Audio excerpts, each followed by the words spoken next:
Ya Allah, burik banget, kagak pakai make up, bodo amat lah ya, cuma pakai lipstick dan lagi ada ini alergi merah-merah di muka.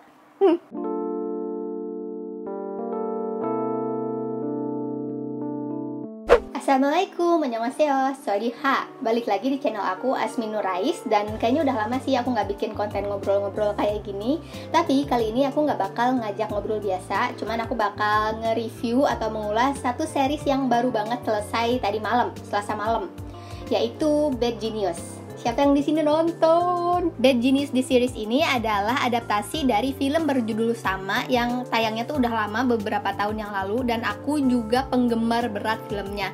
Jadi pas tahu film ini dibikin series, aku tuh kayak, wah, filmnya kan bagus banget, bisa gak sih dibikin series? Jadi kayak agak meragukan gitu. Dan karena aku agak meragukan, aku jadi menurunkan ekspektasiku ketika seriesnya keluar. Jadilah pas seriesnya keluar, ternyata bagus. Bad Genius di series ini menceritakan tentang anak SMA kelas 11 yang kemudian naik ke kelas 12 yang melakukan kesalahan yang fatal di sekolahnya, yaitu adalah mencontek.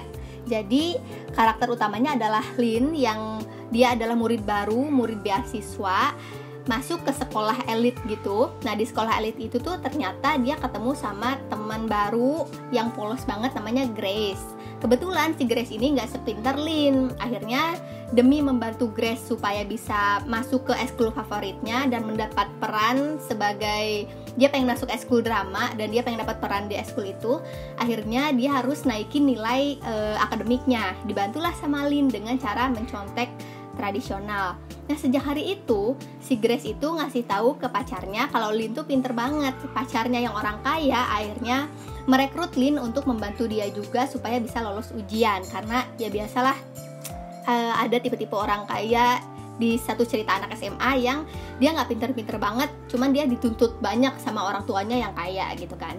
Nah, secara cerita sebenarnya series sama filmnya sama, menceritakan hal itu, yang kemudian proses menconteknya itu nambah-nambah gitu. Aduh, sorry ya kalau berisik, di depan banyak anak kecil. Proses menconteknya itu jadi kayak nambah susah, karena dia yang awalnya hanya mencontek ulangan harian, terus jadi mencontek ujian akhir, terus akhirnya mencontek ujian seleksi masuk universitas. Dan kalau di seriesnya tuh ada lagi satu proses yang lebih sulit dari pencontekan seleksi masuk universitas di sedunia, namanya ESTIC. Aku nggak bakal spoiler itu prosesnya apa, tapi intinya adalah di series itu diceritain bahwa proses kecurangan yang mereka lakukan nggak berakhir di ESTIC aja kayak di film, tapi kayak ada kelanjutannya gitulah. Mereka satu geng ini berempat ngapain lagi, melakukan kejahatan lagi gitu kan. Nah, secara sinopsis sih itu sutradaranya di series dan di film pun berbeda. Kalau di film dulu sutradaranya Natawut Punpiria, dan kalau di series sutradaranya Pat Bonitipat. Aduh, susah banget ya nyebutnya. Dan ulasan aku buat series ini, seperti yang aku bilang tadi, aku suka banget sama seriesnya. Kenapa? Karena di luar ekspektasi, sutradaranya tuh mampu mengembangkan setiap karakter yang ada di series ini. Jadi bedanya kalau dulu pas di filmnya kita kurang kenal sama motifnya, kurang kenal sama latar belakang keluarganya, sekarang tuh kita jadi tahu gitu kenapa sih segerombolan geng itu bener-bener harus nyontek gitu. Jadi motifnya jadi lebih kuat dan kita jadi bisa lebih bersimpati sama setiap karakternya. Dua karakter dalam series ini yang paling aku suka adalah Pat sama Bang. Ini tuh kayak melampaui banget karakter yang ada di film. Kenapa? Karena karakter Pat yang ada di film sama yang ada di series itu mirip. Dia orang kaya, terus kayak dituntut banyak sama orang tuanya, tapi nggak pinter-pinter banget gitu, nggak bisa ujian, makanya harus nyontek. Cuman di seriesnya ini kita jadi tahu gimana hubungan dia sama ayahnya yang ternyata sangat otoriter. Kita jadi tahu ternyata emang pressure-nya si Pat itu segede itu loh, makanya dia harus dapat nilai gede. Sama kayak si Bang. Si Bang itu lebih digali lagi sisi personalnya si Bang. Ternyata dia struggle banget di keluarganya, terus kayak emaknya ternyata punya penyakit. Jadi motif mereka untuk join dan akhirnya bikin proyek mencontek itu jadi kuat. Nah, untuk karakter utamanya Lin, jujur secara karakter aku gimana ya, aku agak gak suka sama pengembangan karakternya ya, bukan pemeranannya. Karena kalau si aktrisnya aku suka banget, dia kayak aktingnya keren banget, bikin kita percaya kalau ini tuh Lin gitu yang aku kenal di film. Cuman emang kalau secara karakter Lin yang di sini tuh dibuat lebih lebih lembut, lebih soft daripada yang ada di film. Kalau di film tuh dia lebih nerd banget dan lebih kayak oh ya kayak gini. Sementara Lin yang di series itu lebih compromise. Emang aku ngerti sih sengaja dibikin karakternya kayak gitu.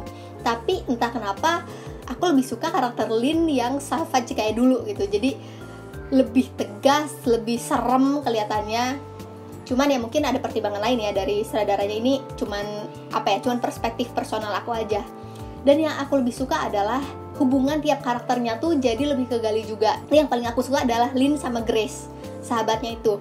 Jadi kayak hubungan persahabatan mereka tuh jadi kerasa banget ups and downs-nya kayak gimana. Dan sampai akhirnya tuh mereka nggak bisa bersatu lagi, nggak bisa main bareng lagi, tuh kayak sedih banget. Ini aku spoiler dikit ya, mereka nggak bisa main bareng lagi.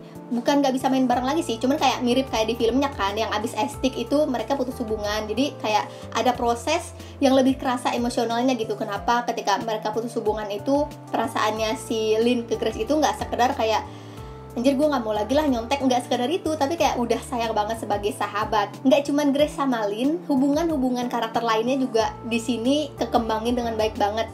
Kayak si Lin sama Bang yang ada unsur-unsur romansnya, terus si Grace sama Pat, hubungan pacaran mereka yang awalnya toksik, terus jadi kayak terkembangkan dengan baik, terus ya kayak ibu cinnya lucu juga ya, termasuk hubungan antara Pat sama Lin sekalipun yang di sini tuh jadi kayak ada chemistry-nya gitu. Padahal awalnya kan si Lin cuma dekat sama Grace, tapi dia jadi kayak ada simpatik lebih sama Pat.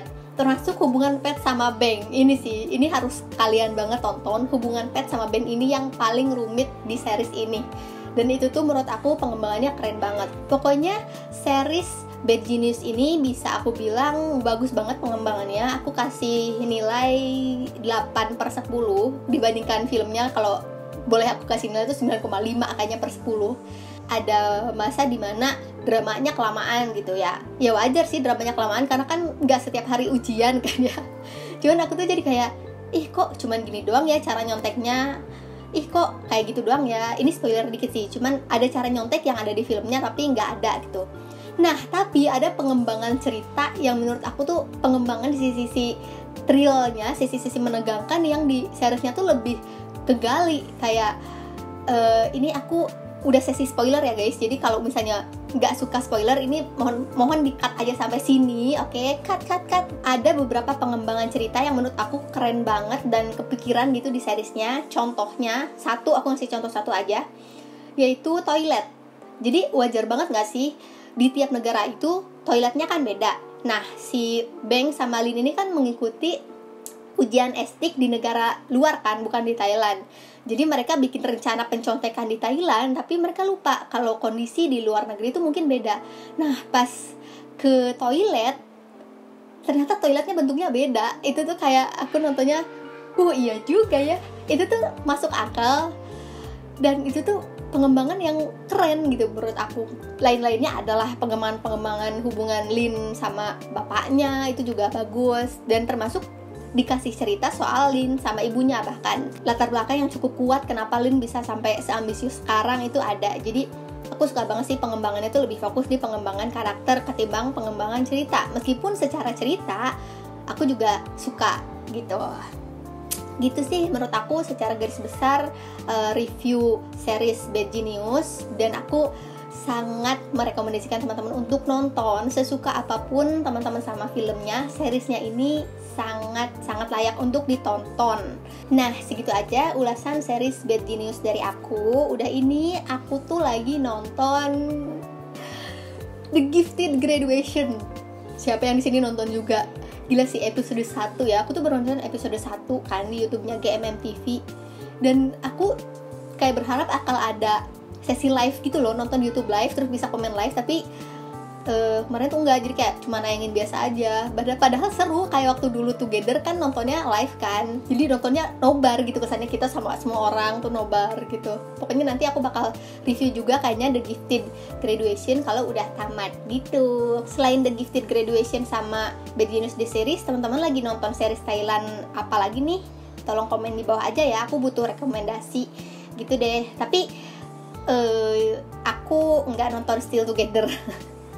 Maaf, Aku nggak nonton Still Together karena jujur aku kurang suka sama Together-nya sendiri secara cerita. Jadi kayaknya nanti aja deh, kalau aku butuh asupan vitamin G vitamin ganteng baru nanti aku tonton. Pun nggak akan aku ekspektasiin ceritanya sih, tapi kayak cuman pengen nonton si Bright-nya aja gitu ya kan. Ya udah, makasih banyak buat yang udah nonton. Jangan lupa nonton Virginius the Series dan kasih review juga di kolom komentar. Aku pengen tahu juga pendapat kalian kayak gimana, dan rekomendasiin aku series yang lain ya. Dadah, annyeong.